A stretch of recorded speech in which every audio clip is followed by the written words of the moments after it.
My name is Anna Light, and I am 28 years old. 3 weeks ago, I stood in an empty funeral home and realized that everything my parents ever told me was a lie. The old man in the casket, the one they called dangerous, the one they sued 3 times, the one they built a 10-foot fence to keep away from me, wasn't a threat. He was my grandfather. And the envelope the lawyer handed me that day contained a 45-year-old secret about a hit and run, a stolen identity, and a love so quiet I never knew it existed. For my entire childhood, my parents warned me to stay away from Walter Hartley. They said he was obsessed, unstable, a danger to our family. But when he died alone, I was the only person who came to say goodbye. And that's when I learned the truth about the fence, the lawsuits, and the man who spent 4 decades protecting me from a distance. Before I tell you what happened next, please take a moment to like and subscribe, but only if you truly connect with this story. And if you're watching from somewhere in the world right now, drop a comment with your location and the time. I'd love to know I'm not alone in this. This is the story of the grandfather I never knew I had, and the father I wish I'd never known at all. The fence went up the summer I turned 5. I remember standing in the backyard, holding my mother's hand, watching 2 men in work boots sink posts into the ground. My father stood beside them with his arms crossed, pointing occasionally, his voice low and firm. "No gaps," he kept saying. "I'm paying you extra. Make sure there are no gaps." The fence was 10 feet tall, made of solid oak planks stained dark walnut. It ran the entire length of our property line, separating our house from the one next door. I asked my mother why we needed it, and she knelt down, tucked my hair behind my ear, and said, "To keep us safe, sweetheart." Safe from what? She didn't answer. She just stood up and walked back inside. For 2 years, that fence did exactly what my father wanted. It blocked the view. It blocked the sound. It blocked any possibility of contact with the man who lived on the other side. But wood shrinks. By the time I was 8 years old, a small gap had opened near the back corner of our yard. Just a sliver, no wider than my thumb, but enough to see through if I pressed my face close. I don't know what made me look the first time. Curiosity, maybe. Or loneliness. But I crouched down, put my eye to the gap, and saw him. An old man sitting in a wooden rocking chair on his back porch. He wasn't doing anything threatening. He was just sitting there, his hands folded in his lap, looking toward our house. And when he saw me, I'm sure he did because he went very still. He didn't wave. He didn't call out. He just smiled. A small, sad smile that I didn't understand. I pulled back and ran inside, my heart pounding for reasons I couldn't name. My parents never used his name. It was always that man, or the neighbor, or, more often, nothing at all. Just silence and closed curtains. "Stay away from the back fence," my father would say at breakfast, his voice calm but final, the way he said everything. "Don't go near it. Don't look over it. Do you understand?" I nodded. I always nodded. My mother was subtler. She'd pull the blinds shut whenever she walked past the windows that faced his house. She'd usher me inside if I spent too long in the yard. Once, when I was 10, I asked her why we couldn't just talk to him, why we had to pretend he didn't exist. She set down the dish she was drying and looked at me with an expression I'd never seen before, something between fear and fury. "Because some people don't deserve explanations, Anna. Some people are just wrong. And your father and I have protected you from that man since the day you were born. The least you can do is trust us." I never asked again. But I noticed things. The way my father's jaw tightened whenever a car door slammed next door. The way my mother would watch from the kitchen window, her arms crossed, her mouth pressed into a thin line. The way they never invited the neighbors on the other side to their dinner parties, even though the Prices had lived across the street for as long as I could remember. I learned early that questions about Walter Hartley were not welcome in our house. Silence was the price of peace. And I paid it, year after year, because I didn't know any other way to be a good daughter. But the gap in the fence stayed, and so did he. The lawsuit started when I was 12. I didn't understand what was happening at first. Just that my father spent a lot of time on the phone with someone named Harrison Cole, and that every time he hung up, he'd slam his hand on the kitchen counter and mutter something about that stubborn old bastard. The first lawsuit was about leaves. Walter's oak tree dropped leaves into our yard every fall, and my father claimed it was a nuisance, a health hazard, a deliberate act of harassment. He took it to small claims court. The judge dismissed it in under 10 minutes. The second lawsuit came a year later. My father accused Walter of surveillance, of standing at his windows and staring into ours. He had no photographs, no evidence, just his own insistence that it was happening. That case was dismissed too. The third lawsuit was the worst. I was 16, old enough to understand what restraining orders were, old enough to sit in the courthouse hallway, while my father tried to convince a judge that Walter Hartley was a threat to our family. He asked the court to force Walter to move, to leave the house he'd lived in for over a decade. Walter didn't show up to any of the hearings.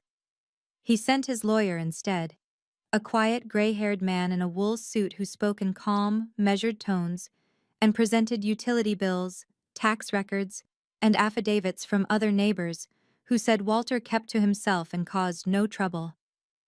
The judge denied my father's petition, and when we left the courthouse that day, my father didn't speak to anyone for the rest of the week. I remember thinking, even then, that there was something strange about it all.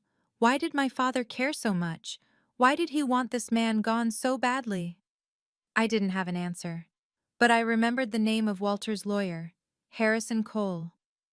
The gifts started appearing when I was 8. The first one was a small wooden doll, hand-carved, with a painted blue dress and yellow hair. I found it on the back steps one morning, nestled in a patch of clover.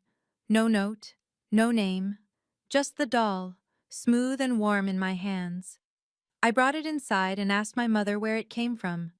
She glanced at it, frowned, and said, "Maybe one of the neighbors. Mrs. Price, probably." But I knew it wasn't from Mrs. Price. She didn't carve wood. And besides, the doll had been placed on our steps, not left on the front porch where guests would leave things. More gifts followed over the years. An illustrated copy of The Secret Garden when I was 10. A set of Prismacolor pencils, 72 colors, when I was 12. A silver bookmark engraved with a quote from Little Women when I was 14. They appeared on days when I needed them most. After I failed a math test. After I fought with my mother. After my best friend moved away and I spent a week crying in my room. I never told my parents about the later ones. I hid them in a shoebox under my bed, stacked between old journals and forgotten school projects. Because even though I didn't know who was leaving them, I knew my father would take them away if he found out. He'd call it inappropriate, suspicious, proof that someone was watching me. And maybe someone was. But the last gift was different. It arrived on my 18th birthday. A small wooden picture frame with intricate carvings along the edges. The frame was empty, but along the bottom, burned into the wood in careful script, were 4 words. For Anna, with love. That's when I knew. The gifts weren't from Mrs. Price. They were from him. I left for college the week after my 18th birthday. Penn State felt like freedom. I studied early childhood education, made friends who didn't know my parents, and built a life where I didn't have to tiptoe around silence. I came home for Thanksgiving and Christmas, but each visit felt shorter, colder. My mother would comment on my weight, my clothes, my choices. My father would sit in his leather armchair and ask pointed questions about my grades, my finances, my future. I graduated, took a teaching job at a preschool in Pittsburgh, and moved into a small apartment with IKEA furniture and walls I could paint whatever color I wanted. I visited my parents maybe twice a year, just enough to avoid confrontation. But one weekend, when I was 27, I drove back to drop off some old boxes my mother had been asking for. I parked in the driveway, carried the boxes inside, and walked out to the backyard to see if the old swing set was still there. It wasn't. But the fence was, and so was the gap. I don't know why I looked through it again. Maybe because I was an adult now, and the old rules didn't seem to matter anymore. Or maybe because I'd never stopped wondering. I knelt down, pressed my face to the wood, and looked through. Walter was still there. Older now, thinner, his hair completely white. He sat in the same rocking chair, a blanket over his lap, staring toward our house with the same sad, patient expression I remembered from childhood. I wanted to say something, to call out, to ask him why, but before I could, my mother's voice cut through the air. "Anna! Get inside! Now!" I pulled back, my heart racing. That was the last time I saw him alive. The call came on a Tuesday morning in October. I was in my classroom, setting up finger paints for my students, when my phone buzzed. Unknown number. I almost didn't answer. "Hello? Is this Anna Light?" "Yes. Who's calling?" "My name is Harrison Cole. I'm an attorney here in Pittsburgh. I'm calling regarding the estate of Walter Hartley." I froze, a paint jar halfway to the table. "I'm sorry," I said slowly. "I think you have the wrong number. I didn't know Walter Hartley." There was a pause. Then, in a quieter voice, Harrison said, "He knew you." I sat down on one of the tiny classroom chairs, my knees weak. "Mr. Hartley passed away 3 days ago," Harrison continued. "He left instructions in his will that you be contacted. You're listed as a beneficiary, and he requested that you attend his funeral. It's this Friday at 2 o'clock. I can send you the details if you'd like." "I don't understand," I said. "How did he even know my phone number?" "I don't have an answer to that, Ms. Light. But I do have a letter he wrote. He asked that I give it to you in person. If you'd be willing to meet, I think it would be worth your time." I stared at the finger paints, at the tiny chairs, at the bulletin board covered in construction paper apples. "Okay," I said finally, "I'll be there." When I hung up, my hands were shaking. I didn't tell my parents. I didn't tell anyone. On Friday afternoon, I got in my car and drove to the funeral home Harrison had named, a small, plain building on the edge of town, the kind of place that held services for people no one remembered. And I walked inside to say goodbye to a man I'd never really met. The chapel was empty. No flowers, no photographs, no mourners in the pews. Just a plain oak casket at the front of the room, closed, with a single white lily resting on top.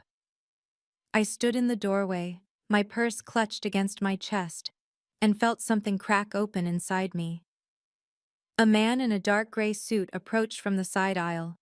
He was in his mid-50s, with silver hair and kind eyes behind wire-rimmed glasses. "Ms. Light?" I nodded. "I'm Harrison Cole." He extended his hand and I shook it.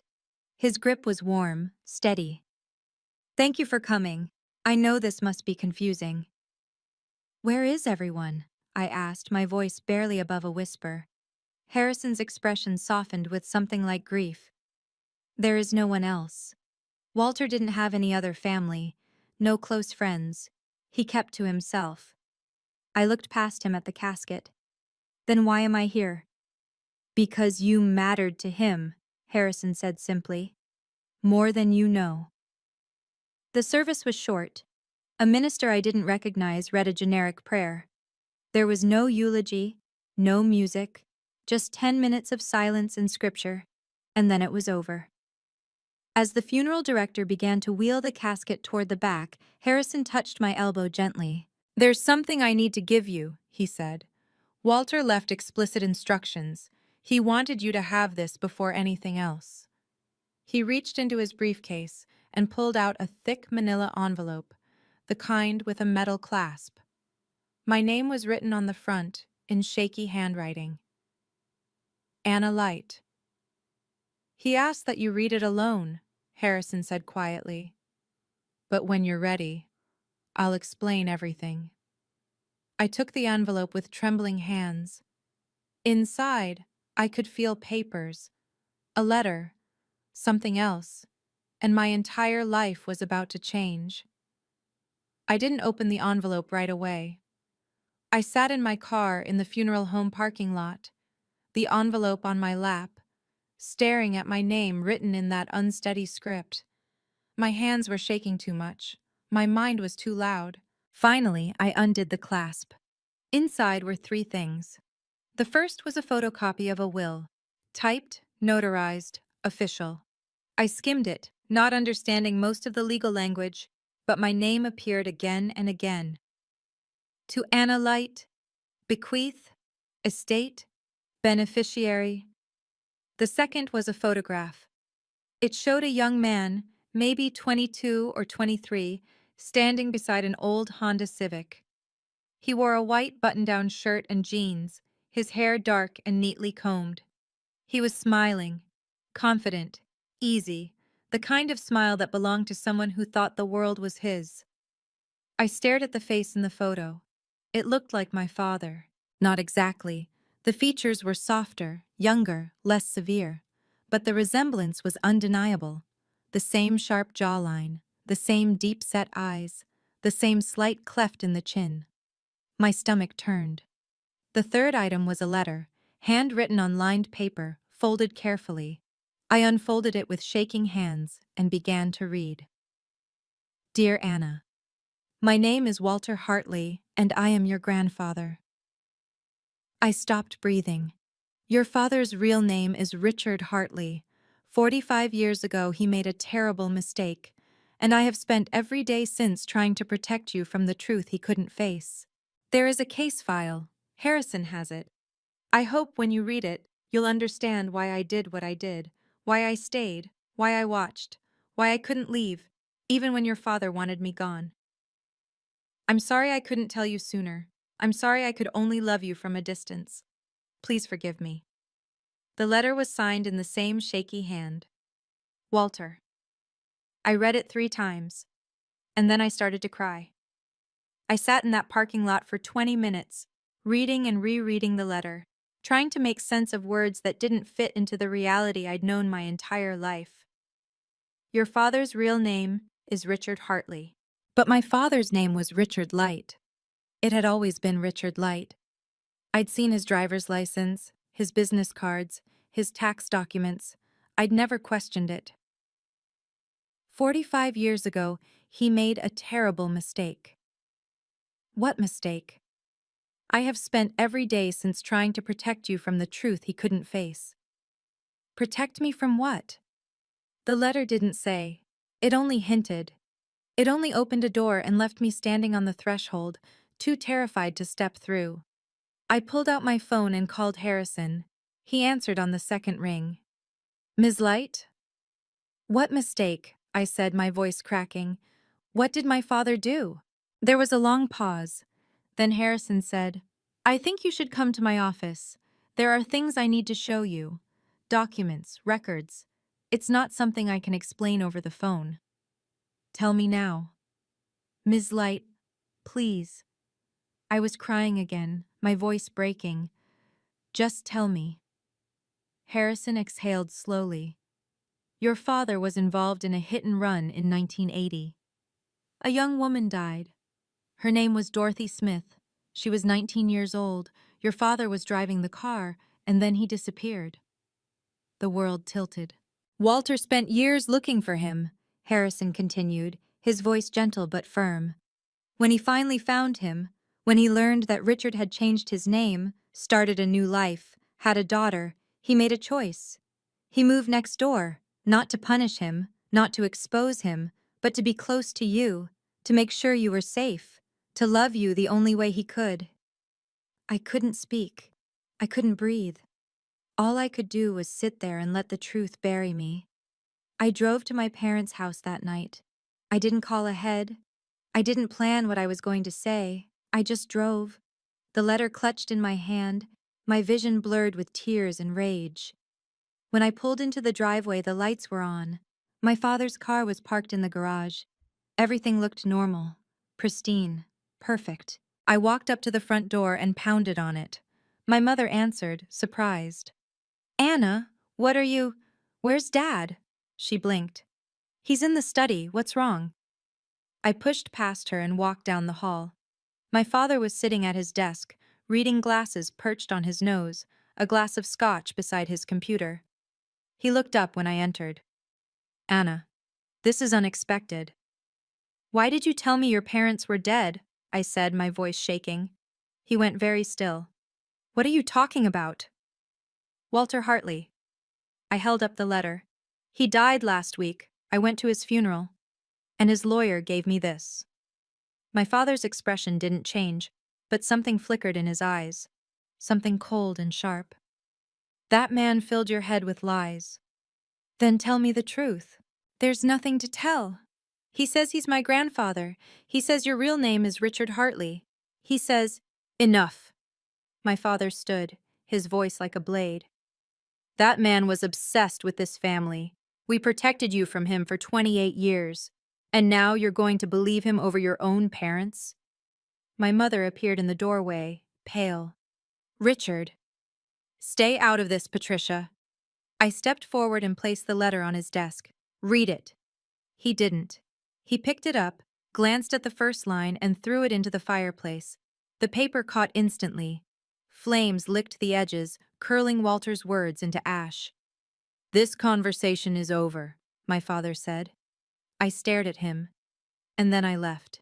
Harrison's office was in an old brick building downtown, the kind with creaky wooden floors and frosted glass doors. His name was painted in gold letters. Harrison Cole, attorney at law. I climbed the narrow stairs to the second floor and knocked. Come in.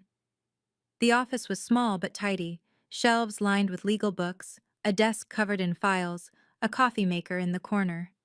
Harrison stood when I entered and gestured to the chair across from his desk. Thank you for coming, he said. I sat down, my purse in my lap, my hands clenched. My father burned the letter. Harrison nodded slowly. I thought he might. That's why I made copies. He opened a drawer and pulled out a thin manila folder. He placed it on the desk between us. This is the case file, he said. Commonwealth of Pennsylvania versus unknown driver, June 12, 1980. I opened it with trembling hands. The first page was a police report. I scanned the details: time, location, victim's name. Dorothy Smith, age 19, Carnegie Mellon University student, pronounced dead at the scene. Cause of death: blunt force trauma. Hit and run. Vehicle: possibly a Honda Civic, late 1970s model, dark color. Driver fled the scene. I turned the page. There were photographs, grainy, black and white, a stretch of road, tire marks, a body covered with a sheet. My hands shook. The car was registered to Richard Hartley, Harrison said quietly. Walter's son, your father, but by the time police tracked down the registration, Richard was gone. New name, new social security number, he disappeared. How did Walter find him? It took years. He hired private investigators. He followed paper trails, tax records, marriage licenses, birth certificates. When he finally found Richard, you were 3 years old, and Richard was living under the name Richard Light. I closed my eyes. Walter moved into the house next door 6 months later, Harrison continued. Not to punish, not to threaten, but to watch over you, to be close to the granddaughter he couldn't claim. I opened my eyes and looked at Harrison. Why didn't he go to the police? Because he loved you, Harrison said simply, and he knew what would happen if your father went to prison. I need to pause here for a moment, because this is where everything in my life split into before and after. If you've ever discovered a family secret that made you question everything, your childhood, your parents, your own identity, please leave a comment. I read every single one. And if this story is hitting close to home, please like and subscribe. It helps more than you know. Let me tell you what I found next. Harrison drove me to Evelyn Price's house that afternoon. She lived across the street from my parents, in a small yellow bungalow with a garden full of roses. I'd seen her 1,000 times growing up, waving from her porch, watering her flowers, walking her old beagle, but I'd never really talked to her. She answered the door before we knocked, as if she'd been waiting. Anna, she said softly, I wondered when you'd come. She led us into a living room that smelled like Earl Grey and lavender. We sat on a floral couch while she poured tea from a porcelain pot, her hands steady despite her age. You knew, I said. I knew, Evelyn confirmed. She set down the teapot and looked at me with eyes that had seen too much and stayed silent too long. I've known for 45 years. Why didn't you say anything? She folded her hands in her lap. Because Walter asked me not to. She told me what she'd seen that night. June 12th, 1980. She'd been up late, couldn't sleep, sitting by her bedroom window with a cup of tea. At 2 in the morning, she'd seen a car pull into the Hartley driveway, a dark Honda Civic with a dented front bumper and a cracked headlight. Richard had stumbled out, young and terrified. Walter had come outside in his robe. They'd argued on the lawn. She couldn't hear the words, but she could see Richard gesturing wildly, Walter gripping his son's shoulders. By morning, the car was gone. I wanted to call the police, Evelyn said, her voice thick.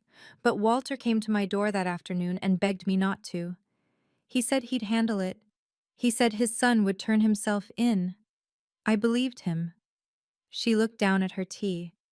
I didn't know Richard had run until years later, when Walter moved next door to your family. That's when I understood.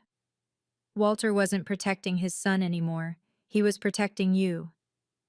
Back at Harrison's office, he read the will aloud. It was short, formal, but every word felt like a hand reaching across the years. I, Walter James Hartley, being of sound mind and body, do hereby bequeath the following. To my granddaughter, Anna Marie Light, born Anna Marie Hartley, I leave my home and all its contents. I leave her my savings, $15,000, with the request that she use it to honor the memory of Dorothy Smith, whose life was stolen and whose family never received justice. I leave her my photographs, my letters, and my love, things I could only give from a distance. And I leave her the truth, which I should have given her long ago. Harrison's voice was steady, but I could see the grief in his face. There's more, he said quietly, and handed me a second letter, handwritten, just like the first. I unfolded it. Anna. I failed my son. I raised him, loved him, and tried to teach him right from wrong, but when it mattered most, he ran, and I didn't stop him. I failed Dorothy Smith. I failed her family. I failed everyone who deserved the truth. But I will not fail you. You are the best thing Richard ever did, even if he doesn't deserve the credit. You are kind. You are brave. You are everything I wished my son could have been. Tell the truth, Anna, not for revenge, not to punish, but because Dorothy Smith deserves to be remembered. Because silence is a kind of violence. And because you deserve to live in the light, not in the shadow of someone else's lies. I'm sorry I couldn't be the grandfather you needed, but I hope, in some small way, I was the grandfather you deserved. With all my love, Walter. I folded the letter carefully and held it against my chest, and I made a decision. My father called the next morning. I was in my apartment, sitting at my kitchen table with the will and the letters spread out in front of me. When I saw his name on my phone screen, I almost didn't answer, but I did. Anna. His voice was calm, too calm. We need to talk. I don't think we do. Listen to me carefully, he said, and the temperature in his voice dropped. I know what you're thinking. I know what that man told you. But if you pursue this, you will destroy our family. Your mother will never forgive you. The community will turn on you. You'll lose everything. I've already lost everything, I said quietly. No, you haven't, but you will. He paused. Think about what you're doing, Anna. You're choosing a dead man, a man you didn't even know, over your living parents, over your family, over everything we've built. You built it on a lie. I built it to survive! His voice cracked, just for a second, and I heard something underneath the anger, something raw and desperate. I was 23 years old. I made a mistake. I panicked, and I've spent 45 years trying to live with it. You have no idea what that's like.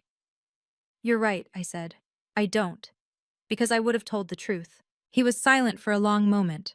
Then, in a voice like ice, he said, "If you go public with this, I will make sure you regret it. I'll hire lawyers. I'll contest the will. I'll make your life hell. Do you understand me?" I closed my eyes. "Goodbye, Dad." I hung up. 2 minutes later, my mother sent a text. "You're destroying your father for a man who was nothing but a coward. I hope you can live with that." I turned off my phone, and I called Harrison. For 3 days, I didn't leave my apartment. I sat on my couch, staring at the will, the letters, the photographs. I read Dorothy Smith's name over and over until it felt less like a stranger's and more like someone I owed. A girl, just 19, who'd never gotten the chance to be anything else, but doubt crept in. My father's words echoed in my head. "You're destroying your family. The community will turn on you. You'll lose everything." What if he was right? What if I was just being vindictive? What if I was using Walter's death as an excuse to punish my parents for a childhood I couldn't let go of? I called my best friend Maya. She listened while I cried and told her everything. When I finished, she was quiet for a long time. "What do you think I should do?" I asked. "I think," she said slowly, "that you already know. And I think you're scared because doing the right thing is going to cost you. But Anna, sometimes the cost of staying silent is higher." I hung up and sat in the silence of my apartment. I thought about my father, about the man he'd been when I was little, before I understood what silence meant. I thought about my mother, who'd chosen him over the truth every single day. And I thought about Walter, sitting in that rocking chair for 40 years, watching me grow up through a gap in a fence, loving me the only way he could. I picked up the photograph, the one of my father as a young man, smiling like the world owed him something. And I thought about Dorothy Smith, 19 years old, who never got to smile like that again. I stood up. I called Harrison. "I want to go public," I said. "All of it." Before I met with Harrison, I drove back to my parents' house one last time. Not to see them, just to see the fence. I parked on the street and walked around to the back of the property. The fence was still there, older now, grayer, some of the boards warped and splitting. But it still stood, 10 feet tall, blocking everything. I knelt down at the corner where the gap used to be. It was still there. Wider now, the wood rotted enough that I could see through without pressing my face close. I looked through. Walter's house was empty. The rocking chair was gone. The porch was bare. But I could still picture him there, patient, quiet, waiting. And I remembered. I remembered being 8 years old and finding the wooden doll, 10 years old and finding the book, 12 and finding the pencils. I remembered every gift, every quiet gesture, every moment when I'd felt seen by someone I wasn't supposed to notice. He'd been there my entire life, watching, protecting, loving me the only way he could. I stood up and walked to the front of Walter's house. Harrison had given me the key. Inside, the house was small and plain, a single bedroom, a kitchen with outdated appliances, a living room with a worn couch and a bookshelf full of woodworking manuals. And on the mantel, a box. I opened it. Inside were photographs, dozens of them, pictures of me, taken from a distance, playing in the yard, reading on the porch, walking to the school bus. Every picture was labeled in Walter's shaky handwriting. Anna, age 8, first day of 3rd grade. Anna, age 12, reading in the garden. Anna, age 16, graduation day. He hadn't been spying, he'd been remembering. I sat on the floor and cried until I couldn't anymore. And then I called Harrison. "Let's do this." Harrison and I met at his office the next morning. He poured coffee into 2 mismatched mugs and set one in front of me.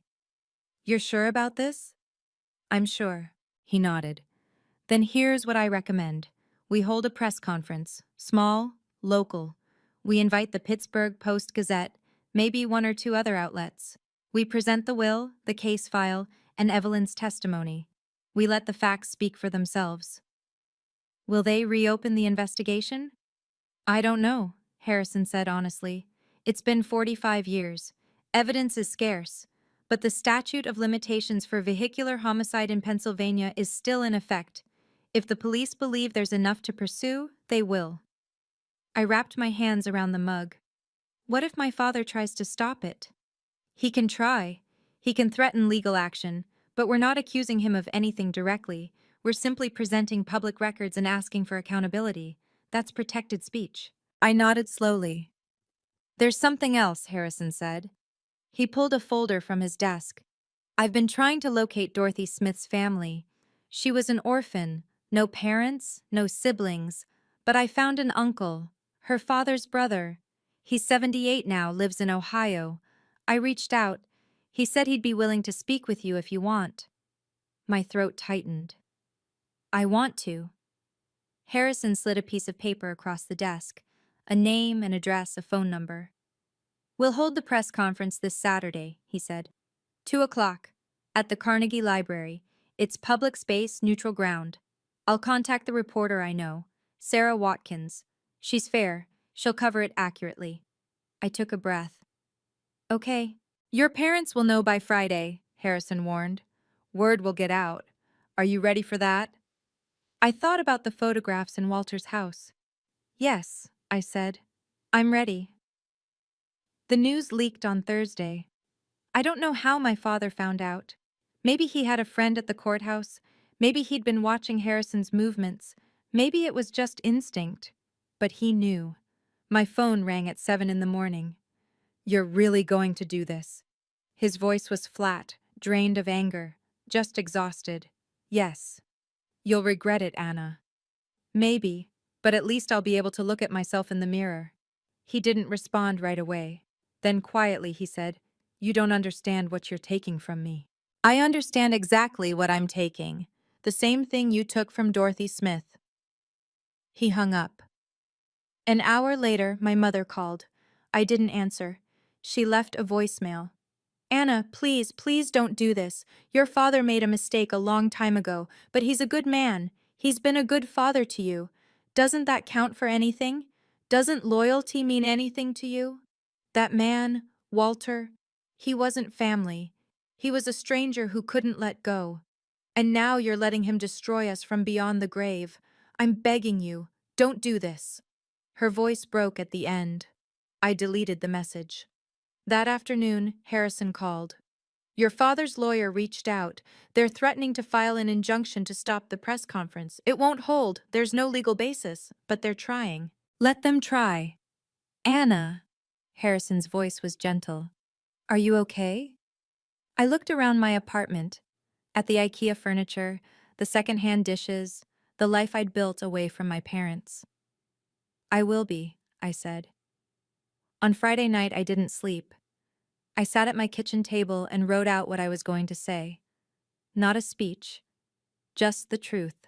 Simple, clear, undeniable. This is the moment I realized there was no turning back. If you've ever had to choose between keeping the peace and telling the truth, even when it cost you everything, I want to hear your story. Drop a comment below, and if you're still with me, hit that subscribe button.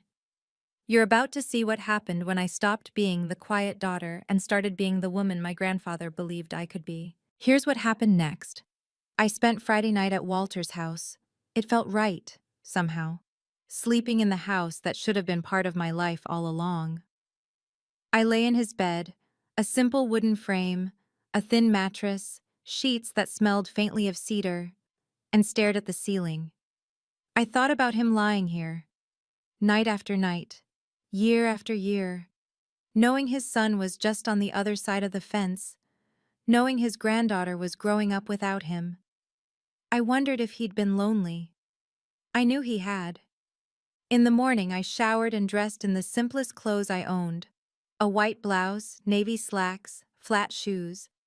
I didn't want to look polished or put together. I just wanted to look honest. I ate toast at Walter's kitchen table and drank coffee from a chipped mug. I read through the will one more time. I looked at Dorothy Smith's name in the police report and memorized the details.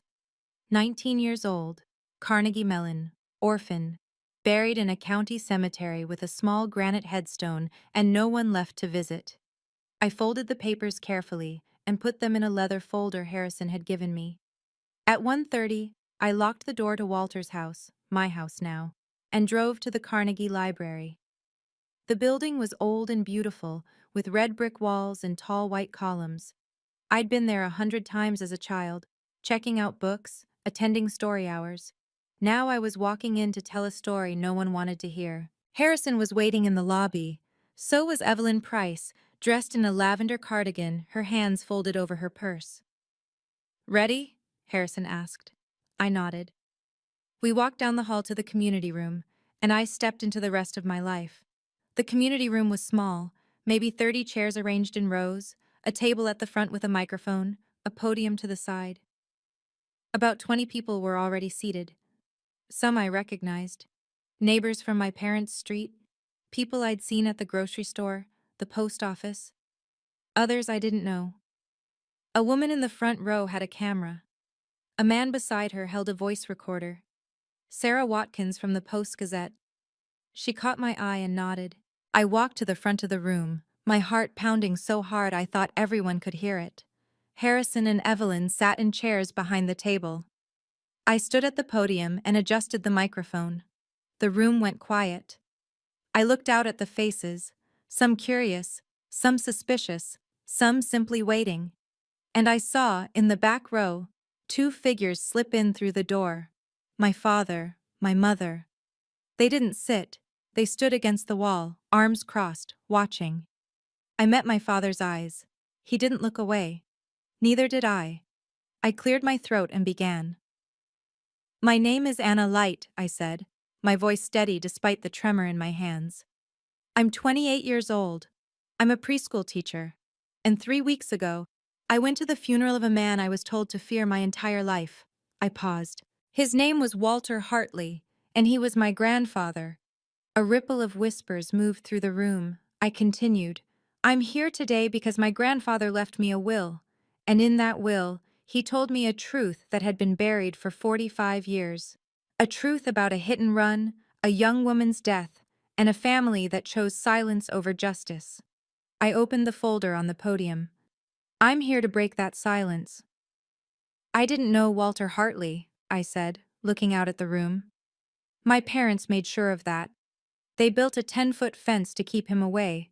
They sued him 3 times. They told me he was dangerous, unstable, a threat to our family. And I believed them, because that's what children do." I took a breath. But when Walter died and I became the only person at his funeral, his lawyer gave me an envelope. Inside was a will, a letter, and the truth about who Walter really was. I held up the photograph of my father as a young man. "This is my father, Richard Light." But that wasn't always his name. 45 years ago, he was Richard Hartley, Walter's son. And on June 12, 1980, he was involved in a car accident that killed a 19-year-old woman named Dorothy Smith. The whispers grew louder. I saw Sarah Watkins lean forward, her pen moving quickly across her notepad. "My father fled the scene," I continued. "He changed his name. He built a new life, and Walter, the man who should have turned him in, the man who should have demanded justice, made a different choice. He chose to stay silent, not to protect my father, but to protect me." I looked at my parents in the back of the room. My mother's hand was over her mouth. My father stood frozen, his face pale.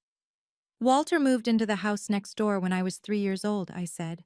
"He spent the next 25 years watching me grow up through a gap in a fence. He left me gifts. He kept photographs. He loved me the only way he could, from a distance, because he knew that if he came forward, if he told the truth, I would lose my father, and he couldn't do that to me." I paused. "But I can." I stepped aside and gestured to Harrison. He stood, adjusted his glasses, and picked up the will. His voice was calm, clear, steady. "This is the last will and testament of Walter James Hartley, executed on September 14th of this year, 6 weeks before his death. It reads as follows, he began. I, Walter James Hartley, being of sound mind and body, do hereby bequeath to my granddaughter, Anna Marie Light, born Anna Marie Hartley, my home and all its contents. I leave her my savings, $15,000, with the request that she use it to honor the memory of Dorothy Smith, whose life was stolen and whose family never received justice. Someone in the audience gasped softly. Harrison continued, I leave her my photographs, my letters, and my love, things I could only give from a distance. And I leave her the truth, which I should have given her long ago. He paused, then read the final section. To my son, Richard Hartley, who now calls himself Richard Light, I leave nothing but this. I forgive you. But forgiveness does not erase what you did. I hope someday you find the courage to face it. Harrison set down the will. The room was silent. Then he picked up the letter, the one Walter had written to me, and began to read. I failed my son, Harrison read, his voice thick with emotion. I raised him, loved him, and tried to teach him right from wrong. But when it mattered most, he ran. And I didn't stop him. I failed Dorothy Smith. I failed her family. I failed everyone who deserved the truth. But I will not fail you. I saw Evelyn wipe her eyes. I saw Sarah Watkins write faster. And I saw my mother turn and walk out of the room. My father stayed. I returned to the podium and opened the case file. This, I said, holding up the first page, is the police report from June 12, 1980. It documents the death of Dorothy Smith on Route 28. She was hit by a vehicle. Witnesses reported a dark-colored Honda Civic, late 1970s model. The driver fled the scene. Dorothy was pronounced dead at the scene. She was 19 years old. She had no family. The case went cold in 1985. I set the report on the table so Sarah could photograph it. This, I continued, holding up another document, is the vehicle registration for a 1978 Honda Civic, dark blue, registered to Richard Hartley at an address in Pittsburgh. The car was reported sold to a scrapyard in 1981. There are no records of it after that. I looked directly at my father. And this, I said, holding up a photocopy of a Social Security application, is the documentation for Richard Light, a name that didn't exist before 1981. My father's jaw tightened. I'm not here to accuse anyone, I said carefully. I'm not a prosecutor. I'm not a judge. I'm just someone who believes that Dorothy Smith deserves to be remembered, that her death deserves to be acknowledged, and that the people responsible for burying the truth should be held accountable. I closed the folder. This case was never solved. But the statute of limitations for vehicular homicide in Pennsylvania hasn't expired. I'm asking the authorities to reopen this investigation, and I'm asking anyone who has information, anyone who remembers that night, to come forward. I paused. Because silence isn't protection, it's complicity. The room erupted in whispers. Sarah Watkins raised her hand. Ms. Light, does your father have any comment? I looked at him. He didn't move. Harrison stood. We have a witness who'd like to speak. Mrs. Evelyn Price has lived across the street from the Light family for 40 years. She was a neighbor of Walter Hartley's in 1980. Mrs. Price? Evelyn rose slowly, smoothing her cardigan, and stepped to the microphone. Her voice was quiet, but it carried. My name is Evelyn Price. I'm 78 years old, and I've been carrying a secret for 45 years. She looked out at the audience. On the night of June 12, 1980, I couldn't sleep. I was sitting by my bedroom window with a cup of tea. At 2 in the morning, I saw a car pull into the Hartley driveway. It was a dark Honda Civic. The front bumper was dented. The headlight was cracked. A young man got out, Richard Hartley. He was 23 years old at the time. She glanced toward my father. His father, Walter, came outside. They argued. I couldn't hear what they said, but I could see Richard was upset, frantic. Walter was trying to calm him down. By the next morning, the car was gone. Evelyn's hands trembled slightly as she gripped the podium. Walter came to my house that afternoon. He asked me not to call the police. He said Richard would turn himself in. He said he'd make sure justice was done. I believed him. I trusted him. Her voice cracked. But Richard never turned himself in. He disappeared. And I didn't know what had happened until years later, when Walter moved next door to this family. That's when I understood. Walter was trying to protect his granddaughter, Anna. He sacrificed everything to keep her safe. She looked at me, her eyes wet. I should have spoken up sooner. I'm sorry, Anna. I'm sorry, Dorothy. She stepped back. The room was utterly silent. The door at the back of the room slammed open. My father walked down the aisle, his face tight with controlled fury. My mother had returned, trailing behind him, her face streaked with tears. "This is slander," my father said loudly. "You have no proof, just accusations from a man who was obsessed with my family and a neighbor who misremembered something from 40 years ago." I didn't stand. I didn't raise my voice. I just looked at him.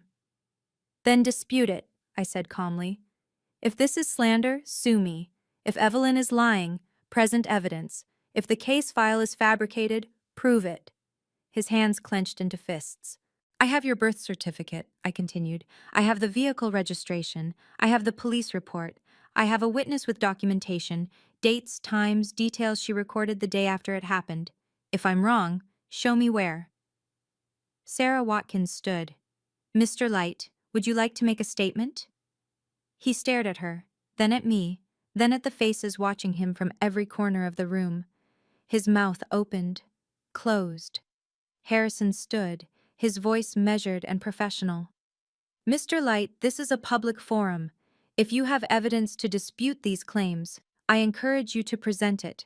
Otherwise, I'd ask that you allow Ms. Light to finish." For a moment, I thought my father would shout, would lunge forward, would do something, anything to stop this. But he didn't. He just stood there, frozen, as if the weight of 45 years had finally caught up to him. Then he turned and walked out. My mother looked at me one last time, her face a mixture of grief and fury, and followed. The door closed behind them. Someone in the audience started clapping, then another, then the whole room. By that evening, the story was everywhere. The Pittsburgh Post-Gazette published Sarah Watkins' article online at 6 o'clock. The headline read, "Local teacher exposes 45-year-old hit-and-run cover-up. Grandfather's deathbed will reveals family secret." The article was thorough, fair. It quoted me, Harrison, and Evelyn. It included scans of the police report and the vehicle registration. It referenced the case file and noted that the statute of limitations had not expired. By midnight, it had been shared over 2,000 times. Local news stations picked it up. Radio hosts discussed it on morning talk shows. People I hadn't spoken to in years texted me, asking if it was true, if I was okay, if there was anything they could do. Some messages were supportive. "You're so brave. I'm proud of you. Dorothy Smith deserves justice." Others were not. "How could you do this to your own father? You're destroying your family for attention. This is disgusting. You should be ashamed." I didn't respond to any of them. On Monday morning, I got a call from the Pittsburgh Police Department. "Ms. Light, this is Detective Marcus Hall. I'm calling regarding the case you presented over the weekend. We've reviewed the file, and we'd like to speak with you. We're reopening the investigation into Dorothy Smith's death." I sat down on my couch, my hands shaking. "Thank you," I whispered. "We'll need to interview you, Mrs. Price, and your father. We'll be in touch soon." When I hung up, I called Harrison. "They're reopening it," I said. He didn't sound surprised, just tired. "Good. That's good, Anna." I sat in the silence of my apartment and thought about Walter. I hoped, wherever he was, he knew. The investigation moved slowly. Detective Hall interviewed me first. He was in his 50s, patient and methodical, with a notebook he wrote in by hand. He asked me to walk him through everything: the funeral, the will, the letters, the case file. Did your grandfather ever tell you directly that your father was responsible? He asked. No, but he left documentation. Do you have any physical evidence? The car, clothing, anything from that night? No, just the records. He nodded and wrote something down. A week later, they interviewed Evelyn. She brought her journal from 1980, a small leather-bound book with her handwriting on every page. On June 13th, 1980, she'd written, I saw R. Hartley return home late last night, 2 a.m. Car damaged. Front bumper, headlight. Argument with father in driveway. Car gone this morning. Something wrong. Detective Hall took photographs of the entry. Then they contacted my father. He refused to speak without a lawyer present. His lawyer, a man in an expensive suit from a downtown firm, released a statement. Mr. Light categorically denies any involvement in the incident described. He has no comment at this time and will not be participating in any further interviews. 3 weeks later, Detective Hall called me again. Ms. Light, I wanted to update you. We've reviewed all available evidence. Unfortunately, the vehicle in question was destroyed in 1981. There's no physical evidence, no DNA, no forensic material. The witness testimony is compelling, but without corroboration, it's not enough to bring charges. I closed my eyes. However, he continued, the case will remain open. If any new evidence surfaces, we'll pursue it. And I want you to know, what you did mattered. Dorothy Smith's name is back in the system. People know what happened to her. That counts for something. Thank you, I said quietly. But I knew it wasn't over. My father called me on a Thursday night in November. I almost didn't answer. But something in me, some last, stubborn thread of hope, made me pick up. Anna. His voice sounded different, hollow, tired. What do you want? I asked. There was a long silence. Then he said, I need to tell you something. I didn't respond. I was 23, he said quietly. I'd been drinking. I shouldn't have been driving, but I thought I was fine. It was late, the road was empty. And then, she was just there. I didn't see her until it was too late. My breath caught. I hit the brakes, but his voice cracked. She went over the hood. I heard the sound. I stopped the car and got out, and she was just lying there. I tried to wake her up. I checked for a pulse, but she was gone. I pressed the phone to my ear, my whole body shaking. I panicked, he continued. I got back in the car and I drove. I didn't call 911. I didn't stop. I just drove. And by the time I got home, I knew I'd ruined everything. You could have turned yourself in, I whispered. I know, I should have.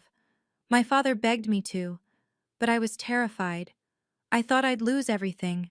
My future, my freedom, my life. So I ran. I changed my name. I buried it.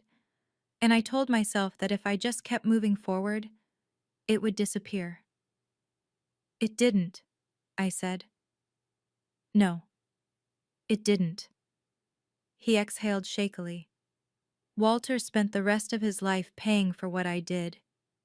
And I let him. I wiped my eyes. I'm sorry, Anna. I'm so sorry. Tell that to Dorothy Smith's family, I said. Tell it to the police. Tell it to everyone. I can't. Then we have nothing else to say. I hung up. Harrison found Dorothy Smith's uncle in early December. His name was Gerald Smith. He was 78, a retired electrician living in a small town outside Cleveland. He'd been Dorothy's father's younger brother, the only family she'd had after her parents died in a house fire when she was 16. Harrison arranged for us to meet at a diner halfway between Pittsburgh and Cleveland. I brought the $15,000 Walter had left, plus $10,000 of my own savings. It wasn't enough. It would never be enough. But it was something. Gerald was a small man with white hair and kind, tired eyes. He stood when I walked in and shook my hand gently. You must be Anna. Yes, sir. We sat in a booth by the window. I didn't know how to start. So I just told him the truth. I told him about Walter, about the will, about the press conference and the investigation, and I told him I was sorry. So sorry. That it had taken 45 years for anyone to say Dorothy's name out loud. Gerald listened quietly. When I finished, he nodded. I always wondered, he said. After she died, the police said it was a hit and run. They said they'd find who did it, but they never did. And after a while, I stopped asking. I thought maybe it didn't matter anymore. It matters, I said. He looked at me with wet eyes. Thank you for remembering her. I handed him the envelope with the money. This is from Walter Hartley, I said. And from me. I know it doesn't bring her back, but Walter wanted her family to know she wasn't forgotten. Gerald opened the envelope, looked at the check, and closed his eyes.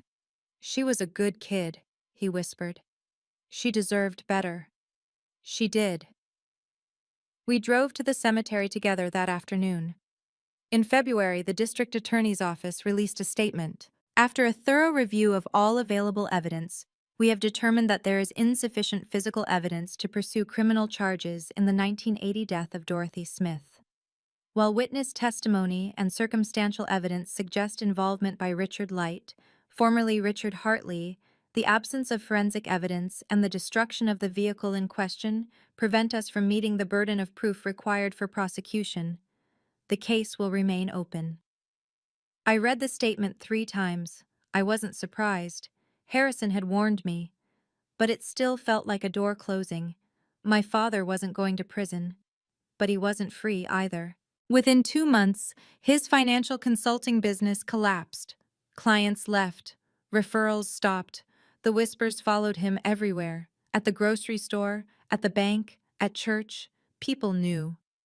My mother moved out in March. She filed for separation and went to stay with her sister in Philadelphia. She didn't contact me. I didn't contact her. In April, my father sold the house. He moved to a small apartment on the other side of town, somewhere no one knew his name. He called me once more in May. Anna, he said quietly, I just wanted to say, I know you'll never forgive me, but I want you to know I'm sorry. For all of it. I didn't hang up. I just listened. I destroyed everything, he continued. My family, my life, Walter's life, Dorothy's life. I know that. And I have to live with it. Yes, I said softly.